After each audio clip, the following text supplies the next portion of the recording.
आज हम देखते हैं आचार्य महावीर प्रसाद द्विवेदी के व्यक्तित्व जीवन से संबंधित कुछ महत्वपूर्ण बातें तथा उनकी लगभग संपूर्ण रचनाओं को मैं यहाँ इकट्ठा एक वीडियो में ही प्रस्तुत करने का प्रयास करूँगी, क्योंकि महावीर प्रसाद द्विवेदी हिंदी साहित्य के इतिहास के ऐसे हस्ताक्षर हैं जिनको छोड़कर आगे बढ़ा ही नहीं जा सकता है। वह चाहे हाई स्कूल इंटर के विद्यार्थी हों या हायर एजुकेशन के या विभिन्न प्रतियोगी परीक्षाओं की तैयारी करने वाले विद्यार्थी, सबको द्विवेदी जी को पढ़ना ही होता है। हिंदी गद्य के साहित्य के युग विधायक कहलाने वाले महावीर प्रसाद द्विवेदी का जन्म 5 मई सन 1864 ईस्वी में रायबरेली जिले के दौलतपुर गांव में हुआ था। कहा जाता है कि इनके पिता राम सहाय द्विवेदी को महावीर का इष्ट था, अर्थात वे भगवान महावीर के भक्त थे, इसीलिए इनका नाम महावीर सहाय रखा गया। लेकिन स्कूल में एडमिशन के समय गलती से वहाँ के हेडमास्टर ने इनके नाम के आगे प्रसाद लिख दिया और उनकी यही भूल साहित्य जीवन में अस्थायी बन गई और हम उन्हें महावीर प्रसाद द्विवेदी के नाम से जानने लगे। अध्ययन अध्यापन में और जीविका के लिए इन्हें स्थान स्थान पर भटकना पड़ा, कई स्थानों पर नौकरी की। अंततः 1903 ईस्वी में सरस्वती पत्रिका के संपादक के रूप में इनका व्यक्तित्व निखर कर सामने आया। मैथिली सरल गुप्त जैसे बहुत से रचनाकारों के ये प्रेरणा स्रोत बने। सरस्वती पत्रिका से अलग होने के बाद उनके जीवन के 18 वर्ष बिल्कुल नीरस वातावरण में बड़ी कठिनाई से व्यतीत हुए। 21 दिसंबर 1938 ईस्वी को रायबरेली में हिंदी के इस यशस्वी साहित्यकार का स्वर्गवास हो गया। आइए अब देखते हैं महावीर प्रसाद द्विवेदी की रचनाएं, जो अलग अलग जो भी विधाएं हैं सबको अलग अलग प्रस्तुत करने का प्रयास मैंने यहाँ किया है। महावीर प्रसाद द्विवेदी ने जो काव्यगत रचनाएं की थी, जो मौलिक उनकी अपनी लिखी हुई पद्य रचनाएं हैं, उनमें देवी स्तुति शतक जो 1892 ईस्वी में लिखी गई थी। दूसरा है कान्य कुब्जावली व्रतम जो 1898 ईस्वी में है। समाचार पत्र संपादन स्तव जो 1898 में है। फिर नागरी जो 1900 ईस्वी में लिखी गई थी। कान्य कुब्ज अबला विलाप 1907 ईस्वी में। काव्य मंजूषा 1903 में। सुमन 1923 ईस्वी में। द्विवेदी काव्यमाला 1940 ईस्वी में और कविता कलाप 1909 ईस्वी में। द्विवेदी जी की अनुदित पद्य रचनाओं में विनय विनोद, बिहार वाटिका, स्नेहमाला, श्री महिम्न स्तोत्र, गंगा लहरी, ऋतु तरंगिणी और सुहागरात जो अभी अप्रकाशित है। और जैसा कि आप देख सकते हैं कि विनय विनोद जो है वो भर्तृहरि के वैराग्य शतक के दोहों का अनुवाद है। ठीक वैसे ही बिहार वाटिका गीत गोविंद जो जयदेव का है उसका भावानुवाद है। स्नेहमाला श्रृंगार शतक के दोहों का अनुवाद है।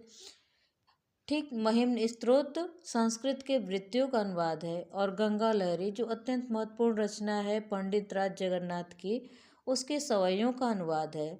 ऋतु तरंगिणी कालिदास के ऋतु संहार का छायानुवाद है।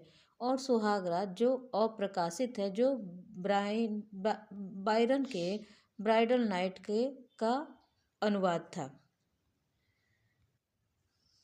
इन अनुवादों में एक और महत्वपूर्ण अनुवाद है कुमार संभव सार का, जो कालिदास के कुमार संभव के प्रथम 5 सर्गों का सारांश है।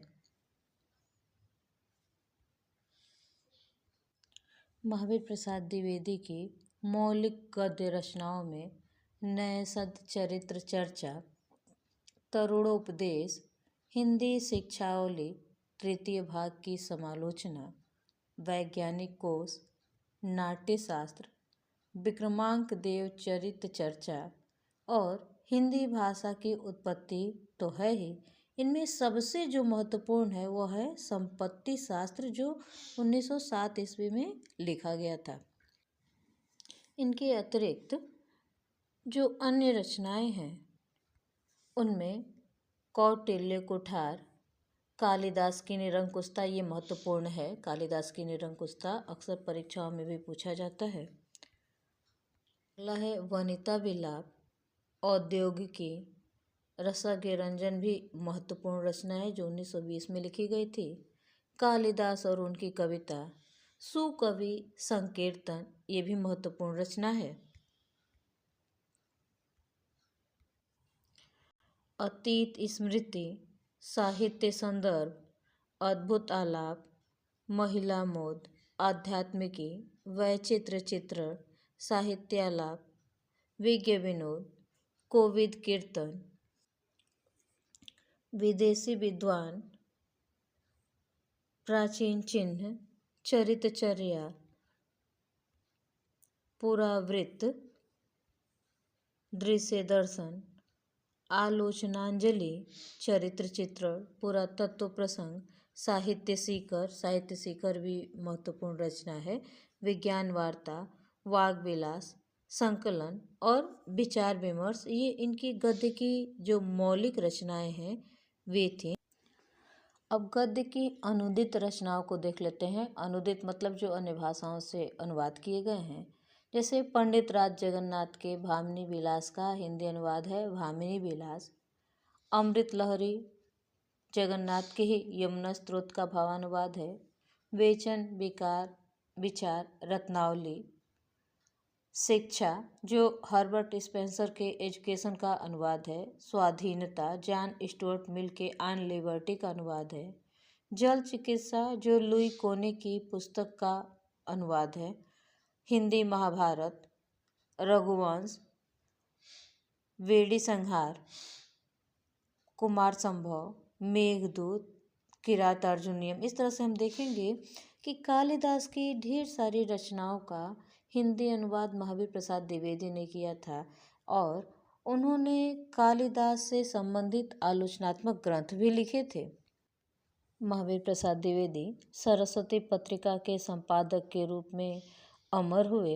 1903 से 1920 तक इस पत्रिका का संपादन करते हुए उन्होंने हिंदी साहित्य की जो सेवा की वह अविस्मरणीय है और उनके द्वारा जो नए लेखकों को दिशा निर्देश दिया गया उसे भी कभी भुलाया नहीं जा सकता है। इस छोटे से वीडियो में मैंने बहुत सारी महत्वपूर्ण रचनाओं को एकत्रित करने का प्रयास किया है। यदि कहीं कोई भूल हो, कोई रचना छूट गई हो तो कृपया कमेंट में ज़रूर लिखें। इससे वीडियो को और सुधारने में सहायता मिलती है। धन्यवाद।